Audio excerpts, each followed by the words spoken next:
World of fantasy एक काल्पनिक रचना है और इसे 18 वर्ष या उससे अधिक आयु के वयस्क पाठकों के लिए अभिप्रेत किया गया है। इसमें दिए गए सभी नाम, पात्र, व्यवसाय, स्थान, घटनाएं और दुर्घटनाएं या तो लेखक की कल्पना का उत्पाद हैं या काल्पनिक तरीके से उपयोग किए गए हैं। किसी भी जीवित या मृत व्यक्ति या किसी वास्तविक घटना से कोई भी समानता पूरी तरह से संयोग मात्र मानी जाएगी। ये पता लगाना कैसा लगता है कि दुनिया का अंत 10 साल से भी कम समय दूर है। जो लोग अभी अभी आपदा से उभर चुके हैं और एक नए जीवन की आदत पड़ने लगे हैं, वे कैसा महसूस कर सकते हैं? ईदान सहित सभी डर गए थे। फेडरेशन के संघों के वर्तमान प्रमुख, एक मध्यम आयु वर्ग के व्यक्ति ने बड़े पर्दे पर बात की। उन्होंने व्यक्तिगत रूप से ये भयानक खबर दी। लोगों को ठीक होने का समय देने के लिए एक छोटा विराम लेने के बाद उन्होंने जारी रखा। उनके अनुसार कुछ महीने पहले जो आपदा हुई थी वो आखिरी नहीं थी और इससे भी अधिक परीक्षण उनकी दुनिया का इंतजार कर रहे हैं।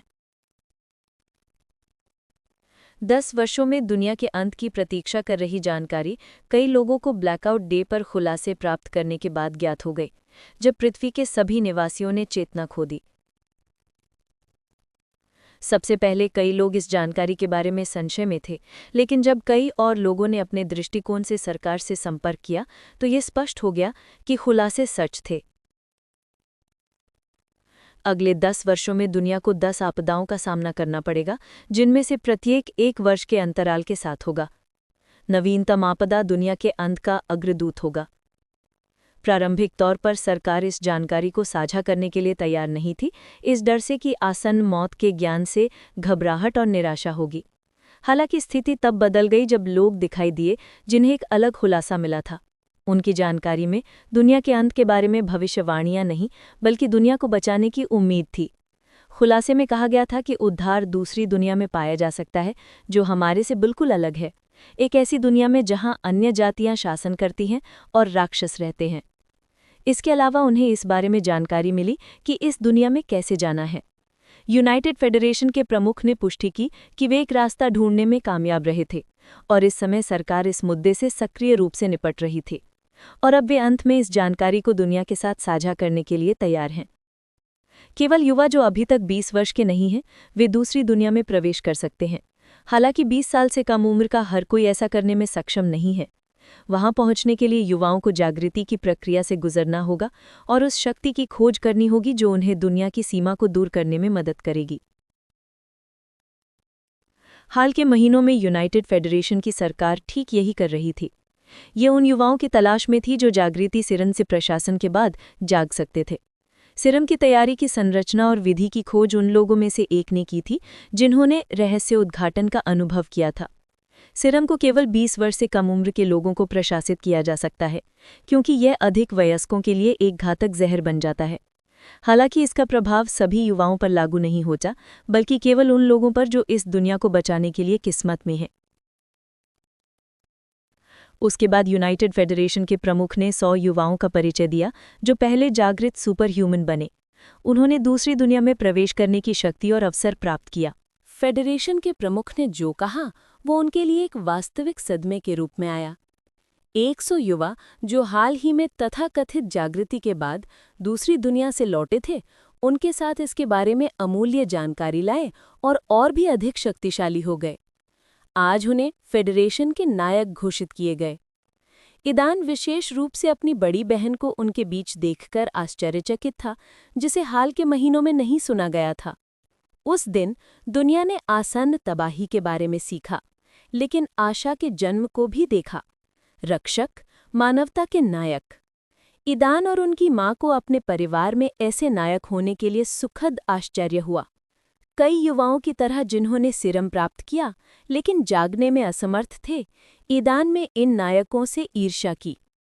कौन सत्ता हासिल करना और प्रसिद्ध नहीं बनना चाहेगा? केवल एक चीज ने जिसने उन्हें सांत्वना दी वो थी 1 साल बाद सिरम का दूसरा इंजेक्शन प्राप्त करने और फिर से जागने का अवसर। एक व्यक्ति अपने जीवन काल में अधिकतम 3 सिरम प्राप्त कर सकता है। ये रहस्य उद्घाटन से ये भी ज्ञात हो गया कि जो लोग पहले से ही सिरम प्राप्त कर चुके हैं वे किसी भी क्षण गलती से जाग सकते हैं। हालांकि ऐसा होने की संभावना बेहद कम थी। अब तक इस तरह से किसी के जागने का एक भी मामला नहीं रहा है। जैसे जैसे समय बीतता गया, टीवी पर दिखाए गए सभी युवा ईदान की बड़ी बहन सहित हस्तियां बन गईं। उस प्रदर्शन के 1 महीने बाद वो उनके पास लौट आईं और जागृत होने के बाद अपनी माँ और भाई को फेडरेशन की राजधानी में ले जाया गया। ईदान ने अपनी बहन के कार्यों का विरोध नहीं किया और अपनी माँ का पीछा किया। उनकी बहन ने अपने पिछले छोटे से कमरे की तुलना में एक बड़ा घर हासिल किया। हर किसी के पास अपना कमरा है और रोजमर्रा की जिंदगी के लिए सभी आवश्यक चीजें हैं। उसकी बहन ने माँ को काम पर न जाने के लिए बल्कि बस जीवन का आनंद लेने के लिए मना लिया। उसने ईदान को मनाने की भी कोशिश की, लेकिन उसने स्पष्ट रूप से मना कर दिया। वो जीवन भर अपनी बहन पर निर्भर नहीं रहना चाहता था। वो अपने जीवन के लिए खड़ा होना चाहता था। उसकी बहन को इसे स्वीकार करना पड़ा और ईदान को अकेला छोड़ देना पड़ा। जब ईदान ने अपनी बहन से दूसरी दुनिया के बारे में पूछा तो उसने उसके साथ कोई जानकारी साझा नहीं की, यहाँ तक कि उसकी नई अधिग्रहित शक्ति के बारे में भी नहीं। उसने समझाया कि उसने यूनाइटेड फेडरेशन की सरकार के साथ एक गैर प्रकटीकरण समझौते पर हस्ताक्षर किए थे और इन रहस्यों का खुलासा करने का कोई अधिकार नहीं था। हालांकि उसने वादा किया कि जल्द ही सरकार खुद उनके साथ दूसरी दुनिया के बारे में जानकारी साझा करेगी। इसके अलावा उसने चेतावनी दी कि वो जल्द ही फिर से गायब हो जाएंगी क्योंकि वो वहां जाएंगी। फेडरेशन की राजधानी में वो सब कुछ था जैसे ईदान ने आपदा के बाद खो दिया था। संचार, भोजन, प्रौद्योगिकी और मनोरंजन। उन्होंने यहाँ वैसे ही महसूस किया जैसे कि प्रलय से पहले। ईदान ने अभी हाई स्कूल से स्नातक किया था और कॉलेज की डिग्री नहीं थी, इसलिए शुरुआती दिनों में उनके लिए एक सभ्य नौकरी ढूंढना मुश्किल था। उसके पास केवल छोटे और गंदे कार्य थे। लेकिन जल्द ही उन्हें एक नई समस्या का सामना करना पड़ा। लोग उसे पहचानने लगे और लगातार उसे खुद को आकर्षित करने की कोशिश की। ईदान ने तुरंत ऐसे नियोक्ताओं से बचने की कोशिश की। केवल बाद में उन्हें एहसास हुआ कि उन्हें मानव जाति के नायकों में से एक के छोटे भाई के रूप में पहचाना गया था, और ये उनके लिए निरंतर चिंता का स्रोत बन गया। जहां भी वो गया उसे पहचाना गया और इंगित किया गया। इस तरह की लोकप्रियता उसके लिए अप्रिय थी। स्थिति इस तथ्य से बढ़ गई थी कि उनकी बहन, जैसा कि पहली आपदा की समय सीमा करीब आई थी, अधिक से अधिक प्रसिद्ध हो गई, और वो जितनी अधिक प्रसिद्ध हो गई उतना ही वो हारने वाले की तरह महसूस करता था। न केवल उसके रूप बल्कि उसके पास जो ताकत थी वो उसे बाकी नायकों से अलग करती है। राजधानी के सभी मीडिया ने नायकों की क्षमताओं पर चर्चा की और सबसे मजबूत की एक सूची तैयार की, जहां उनकी बहन शीर्ष 10 में थी। समय के साथ यहाँ तक कि उसकी अपनी माँ ने उसकी तुलना उसकी बहन से करना शुरू कर दिया और वो अधिक से अधिक चोट महसूस करने लगी। इससे वो नाराज़ हो गया और वो बहुत चिड़चिड़ा हो गया। आखिरकार उसने खुद को अपने कमरे में बंद कर लिया, बोरियत से बाहर पीना शुरू कर दिया और शायद ही कभी घर छोड़ता। जिस दिन दुनिया ने 10 आपदाओं में से पहली का सामना किया, वो अपने कमरे में भारी नशे की स्थिति में पड़ा था, इस बात से अनजान कि उसके आसपास क्या हो रहा था। ये कुछ दिनों बाद तक नहीं था कि वो एक ठंडे शावर से जागा था जो उसकी बड़ी बहन ने उसे दिया था। उसे अस्वीकृति के साथ देख रहा था। ईदान के चेहरे पर एक जटिल अभिव्यक्ति के साथ एक निमंत्रण कार्ड था। वो वहां नहीं जाना चाहता था, लेकिन वो अपनी बहन को भी निराश नहीं कर सकता था। भारी आह भरते हुए वो टिकट ले गया और वापस कमरे में चला गया।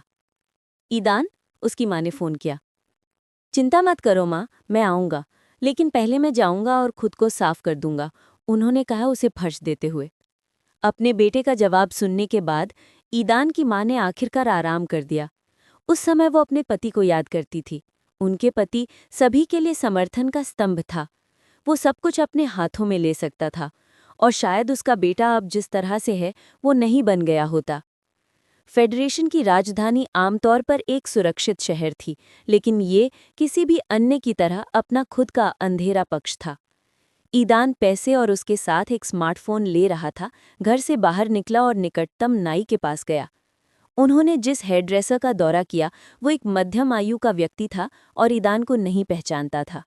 अंत में वो एक शांत और आराम से समय का आनंद ले सकता था, जबकि मास्टर ने उसके बालों और दाढ़ी को साफ किया। आधे घंटे बाद उन्होंने पूरी तरह से नए व्यक्ति की तरह नाई की दुकान छोड़ दी। उनका अगला कदम शाम के लिए कपड़े खरीदना था। निकटतम बुटीक में जाने के बाद उन्होंने एक आकस्मिक सूट चुना और घर लौट आए। शाम को अपने कपड़े बदलने के बाद उन्होंने और उनकी माँ ने एक टैक्सी को बुलाया और गेंद पर चले गए। उन्होंने रास्ते में बात नहीं की। ईदान एक बुरे मूड में था। वो इस तरह के कार्यक्रमों में भाग नहीं लेना चाहता था, खासकर आज जब हर कोई उस पर ध्यान दे रहा होगा और उसकी तुलना उसकी बहन से करेगा। गेंद के स्थल को सबसे बड़ा और भव्य चुना गया, जहां सबसे बड़ा और भव्य समारोह आयोजित किया गया था। उन लोगों को बाहर रखने के लिए इमारत के बगल में बाड़ लगाई गई थी जिनके पास निमंत्रण कार्ड नहीं थे। हर तरफ रिपोर्टर और कैमरे लगे थे। उन्हें देखकर ईदान को परेशान महसूस हुआ। अपनी बहन के निमंत्रण कार्ड के धन्यवाद के लिए वो और उसकी माँ बिना किसी समस्या के पंजीकरण कार्यालय से गुजर गए। जैसे ही वे अंदर घुसे, वे कैमरों और कैमरों की चमक से अंधे हो गए। ईदान का चेहरा गुस्से से खट्टा हो गया और उसने मुश्किल से खुद को कोसने से रोका। लेकिन इससे पहले कि पत्रकार उनके पास दौड़े और उनके कष्टदायक प्रश्न पूछ सकें, कई लोगों ने उन्हें जल्दी की थी और पत्रकारों से उन्हें बंद कर दिया था। सर ईदान और मैडम, इस तरह की तरफ कृपया हमारा अनुसरण करें। श्रीमती आइरीन ने मुझे प्रवेश द्वार पर आपसे मिलने के लिए कहा था, एक सुरक्षा अधिकारी की तरह काले सूट पहने एक युवा लड़की ने कहा। अपनी बड़ी बहन का नाम सुनकर ईदान और उसकी माँ ने उनका पीछा किया और उन्हें एक निजी कमरे में ले जाया गया, जहां आइरीन पहले से ही उनका इंतजार कर रही थी। आइरीन ने अपनी माँ को मुस्कुराते हुए अभिवादन किया, लेकिन उसकी मुस्कान जल्दी से गायब हो गई जब उसने अपने छोटे भाई के नाराज लुक को देखा। वो समझ गए कि उसकी लोकप्रियता ने उसके भाई के जीवन में कठिनाइयों का कारण बना दिया था। उनके आसपास के सभी लोगों ने उनकी तुलना की और इससे उन्हें बहुत असंतोष हुआ। आइरीन इसके बारे में कुछ नहीं कर सकती थी। बैठो और थोड़ी देर के लिए आराम करो, घटना शुरू होने पर हमें बुलाया जाएगा, आइरीन ने अपने परिवार को सुझाव दिया। विशाल कमरे में एक मेज थी जो व्यवहार और पेय के साथ सेट थी। ईदान ने खुद को एक पेय डाला और समारोह के बिना सोफे पर बैठ गया। शुरुआत की प्रतीक्षा कर रहा था, जबकि उसकी बहन और माँ ने बात की थी।